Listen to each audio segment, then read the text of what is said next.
Hello everyone. If you've been following the 3i Atlas saga on our channel, today's update is going to be big, explosive in fact. On October 29th, 3i Atlas passed perihelion, and instead of clarifying things, it's made them even stranger. We're talking about non-gravitational acceleration, measurable trajectory deviations, and such intense blue shifting that it now marks the 9th official anomaly for this object. Even Avi Loeb from Harvard is impressed, urging the community to consider possibilities we typically ignore. Let's start with the facts. On October 29th, when 3i Atlas was closest to our star, ALMA recorded a deviation of 4 arcseconds from its predicted position. That might seem insignificant, but in astrometry it's a red flag. It means the object isn't moving solely under the influence of gravity. This is called non-gravitational acceleration. Regular comets can do this by ejecting gas, but when they do, you see a loss of mass. Meanwhile, the Stereo, SOHO, and GOES 19 solar satellites recorded something no one expected. 3i Atlas didn't just get brighter, its light strongly shifted toward the blue, exceeding the visible color of the sun from our perspective. This combination of anomalous acceleration and strong blue shifting has never been observed in any comet before. That's why this is important. If 3i Atlas were a normal comet propelled by gas ejection, the change in momentum would imply a catastrophic loss of mass. Estimates suggest at least 15% of its total mass, over 5 billion tons, would have been expelled as a massive cloud of debris. If that had happened, we would have seen it. We would have been immersed in a bright coma of ejecta surrounding the nucleus, if the conditions were right. This leads us to a test that could change everything. December 19, 2025, is the close approach window when ground and space-based telescopes will be able to take the best images. If a debris cloud is present, then the cometary jet explanation holds water.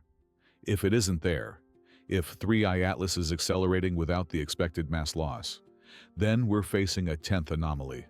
Acceleration without depletion, a change in the object's course using physics that doesn't conform to the standard cometary model. Now, let's add another intriguing element. Loeb noted that the passage of 3i Atlas presented a rare opportunity to observe gravitational lensing effects, where the object slightly bends the light of stars behind it. His estimate is around 0.27 arcseconds of deflection, small but measurable with careful observation. If these effects can be captured, they would refine the size, mass distribution, and even test whether part of the blue shifting is geometric rather than purely thermal. In short, more clues about what we're really seeing. If you're new here, or just want a refresher, let's recap why 3i Atlas is already being called a mystery of the century. 3i Atlas, a confirmed interstellar visitor after Oumuamua and Borisov, is radically different. It's approximately 1 million times more massive than Oumuamua and 1,000 times larger than Borisov. Yet, it's moving faster than both. Statistically, being both the largest and fastest is an incredibly rare occurrence, less than 1%.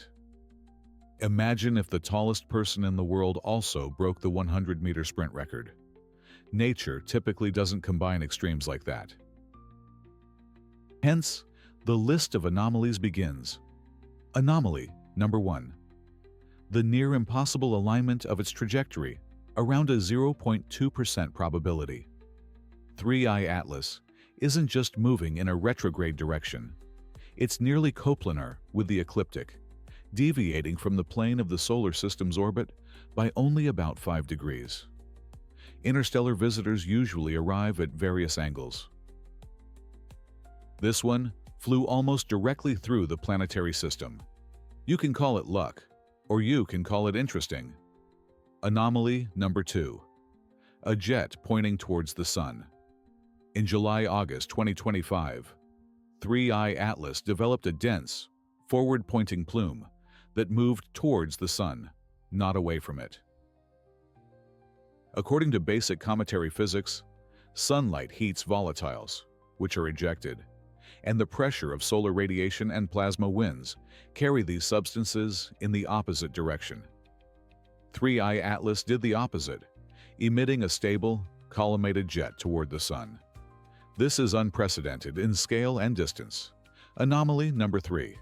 Size and speed combined, less than 0.1% probability. We've already touched on this, but it compounds the strangeness. Anomaly number 4. Perfect timing, with a probability of around 0.5%. 3I Atlas flew within tens of millions of kilometers of Mars, Venus, and Jupiter, and during perihelion, completely hid itself from observation from Earth. Imagine 3 darts thrown blindly, all hitting different targets just as the lights go out. Isolated, these are amusing statistics, but combined, they raise eyebrows. Anomaly number 5. Metals.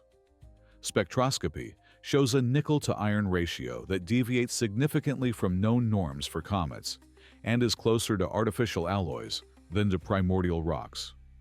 In a natural environment, nickel and iron usually occur together, born in the same stellar furnaces and condensing into the same early solids. But 3I Atlas departs from this scenario. Anomaly number 6. Water scarcity. Typical comets are dirty snowballs. 3I Atlas is more like a snowball with a bit of dirt. Only about 4% water by mass. This challenges our definitions and the thermal models we use to predict behavior near the sun. Anomaly number 7. Extremely negative polarization. The way scattered sunlight is polarized in the coma and tail of 3I Atlas doesn't match the catalog of natural cometary materials, not even compared to Borisov. It's as if the light is being distorted by a texture or composition we haven't seen anywhere else. Anomaly number 8.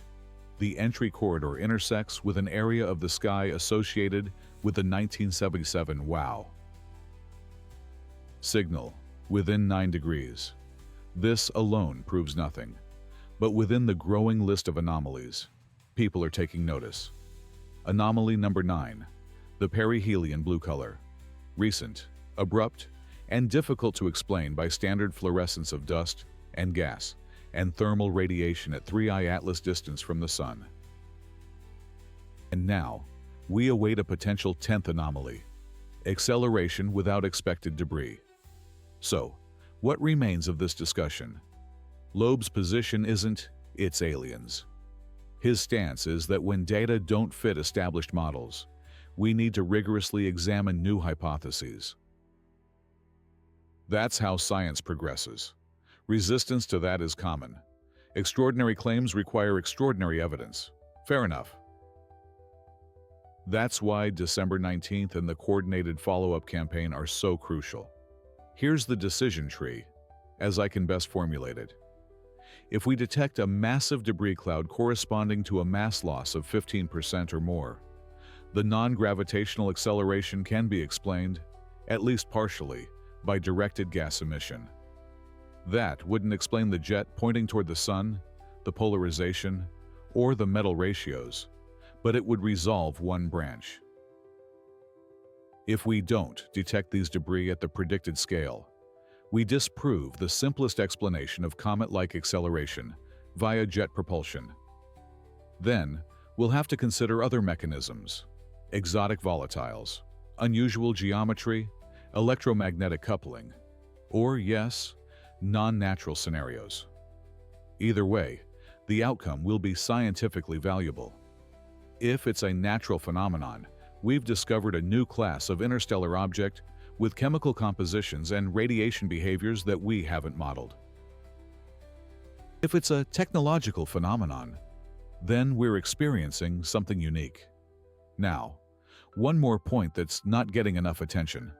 Precise astrometry and microlensing go hand in hand. The 0.27 arc-second estimated light deflection is small, but if observers can isolate it from the glare and separate it from instrumental systematics. We'll refine the mass and potentially indirectly determine the internal structure. Add to that polarization mapping and multiband spectra in December, and we'll either start reducing the list of anomalies or confirm them with far greater precision. So, what should we expect in the coming weeks? A lot of painstaking, tedious, but vital work. Cross-calibration between observatories, time synchronization to detect rapid transients, deeper searches for structured spectral lines versus broad molecular bands, and a concerted search for the supposed debris cloud. If it's there, it will be found. If it's not, that absence will be deafening. Regardless of where the evidence leads, 3I Atlas has already forced us to refine our instruments, our models, and our humility. Maybe it's a natural messenger of chemistries we haven't encountered before. Maybe it's something artificial, still functioning after eons in the darkness between the stars. Or maybe it's a third thing, for which we don't yet have a name. That's where I'll be tonight. Skepticism and curiosity aren't enemies, they're partners. Be skeptical of any easy explanation. Be curious enough to test the uncomfortable ones. December is almost here. Data is coming. What do you think? A strange comet, alien technology, or a completely new category of interstellar physics? Leave your theory in the comments. If you want to stay up to date on all the observations, subscribe, because as 3I Atlas nears Earth, we'll be publishing results the same day. See you in the next update.